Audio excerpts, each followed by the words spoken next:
আজকে বানিয়ে নিই তাওয়া ছাড়া তাওয়া চিকেন।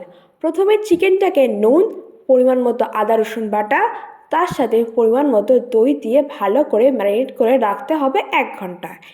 এরপরে একটা প্রেশার কুকারে আমাদের ম্যারিনেট করা চিকেনটা দিয়ে 15 থেকে 20 মিনিট নিয়ে সেদ্ধ করে নিতে হবে। এই যে আমরা চিকেনটা ঢেলে নিয়েছি, রেডি হয়ে গেছে আমাদের সেদ্ধ চিকেন। তার সাথে আরও চিকেনটা আর স্টকটাকে আলাদা করে রাখতে হবে। এরপরে একটা পাত্রে সর্ষের তেল, তাতে পেঁয়াজ কুচি, পরিমাণ মতো টমেটো কুচি দিয়ে নাড়তে হবে।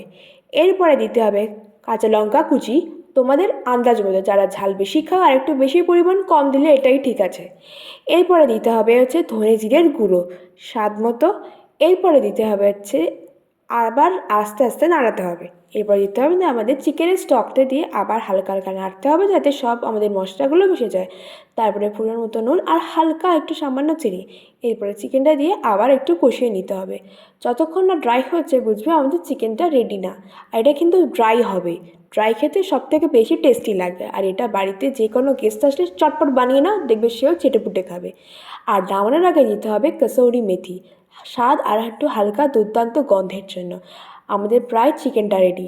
ভালো লাগলে কিন্তু লাইক, কমেন্ট অবশ্যই, শেয়ার অ্যান্ড সাবস্ক্রাইব। দেখাবে আর একটা ব্লগে।